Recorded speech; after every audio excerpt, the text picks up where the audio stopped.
Достар, авторы Фариза Оңғарсынова.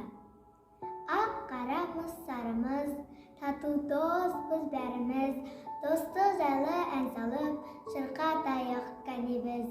Жүзімізге қараңыз, бал күлкілі баламыз, бізге қымбат күн шуақ, бізге қымбат анамыз.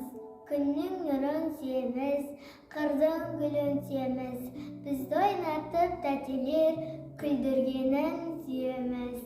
Балдырған біз арай жүз, бал бұлжанып қараймыз. Ойыншықтар біздерде көп болғанын қалаймыз. Таласпаймыз біз бірақ, отырмаймыз тұнжырап. Қуысамыз көгалда, жүгіреміз құлдырап. Ән саламыз күнде біз, шаттық толы іргеміз. Біз мәңгіге достармыз, біз мәңгіге біргеміз.